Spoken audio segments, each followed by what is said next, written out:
The Ducati Monster has always been a special name in the world of naked street bikes, and it has been appreciated by enthusiasts the world over for its thrilling performance, the sporty handling, and of course, its achingly gorgeous design. Well, 2018 is even more special for this Italian motorcycle as it turns 25 years old this year. And part of the celebrations is this, the new Monster 821 that has been updated for 2018. How is the bike to ride? Let's find out. Typically, Monsters are seen in red, but our test bike wore this bright shade of yellow, which also looks very appealing. A lot of the design is now inspired by last year's Monster 1200, especially the headlight and the LED daytime running lamps. The fuel tank is a more retro-looking unit now that pays homage to the Monster M900 that was launched 25 years ago, and the tank also gets an anodized aluminum clip at the front, just like the original. The twin exhausts are inspired by the Monster 1200s as well and look aggressive. The short wheelbase helps the 821 look compact, while the riding position is comfortable yet sporty as you need to crouch forward slightly to reach the handlebars. A highlight on all Monsters has been the exposed trellis frame, and that is an intrinsic part of the 821's character as well, just like before. While we are at it, the exhaust manifolds below the frame also deserve a mention here for their distinctive appearance. Another noticeable change on the bike is the new multicolored TFT display that looks nice and also packs in a lot of information. Our test bike also came equipped with the optional pillion seat cowl finished in yellow to match the bike's color and added to its appeal immensely. On the whole, the new Monster 821 is a very handsome looking monster then.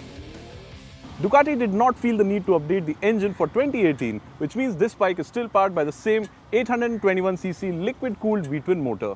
Well, in fact, the 821 was one of the first Monsters to feature liquid cooling. The engine produces the same 109 PS and 86 Nm of torque, and just like before, the performance is smile-inducing.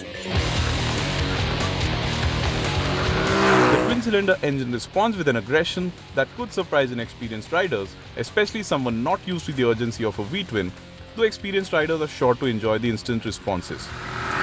Fueling is precise and the engine is also quick to build revs, which adds to its impressive manners, though with most of the performance available at low to mid revs, you don't really need to rev it hard. The exhaust note is typical of Ducatis with a throaty, guttural sound that is pleasing to the ears, especially as revs go up. Needless to mention, acceleration is quick as the Monster 821 managed the 0 to 100 kmph sprint in our acceleration test in just over 4 seconds.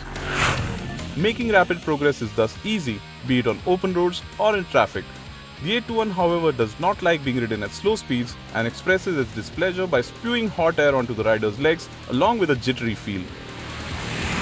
The engine is happily revving about 3000 rpm, which is where it starts feeling smooth and is also where the Monster's party begins. On the rider aids front, the 821 gets Sport, Touring and Urban modes to alter engine performance, and you can further customize traction control and power settings in each mode to suit your individual riding style.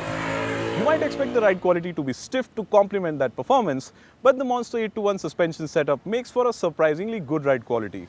Now, I've ridden this motorcycle over broken roads, potholes, speed breakers and whatnot, but the bike has soaked up everything very impressively. But what's even more impressive is the fact that that ride quality does not come at the expense of sporty handling.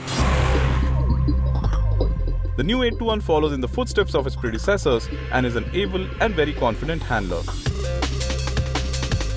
Be it tipping into corners or making quick directional changes, the suspension setup, sharp steering and wide handlebars work well in conjunction with each other to make for an impressive handling package. The front forks are not adjustable though, which might just disappoint some, since it means that you cannot dial up the preload for a sportier feel from the front end. The suspension does help the bike stay planted when leaned over around corners though, and soaking up mid-corner bumps is never a problem either. Credit for the handling also goes to the Pirelli Diablo Rosso 3 tires the bike is shod with, which offer lots of grip at all times, especially the 180 section rear. Braking prowess from the Brembo monoblock calipers and twin 320mm discs up front is also very good, and slowing down quickly is very easy.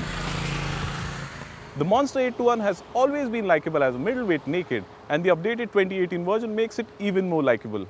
The bike is priced at 9.5 lakh rupees ex-showroom, which is higher than what most of its rivals cost, but then Ducati has always been known to command a premium for its offerings. But with that said, I also need to mention here that not only does the new Monster 821 take that Monster legacy forward, but it also is one of the sweetest monsters I've met till date.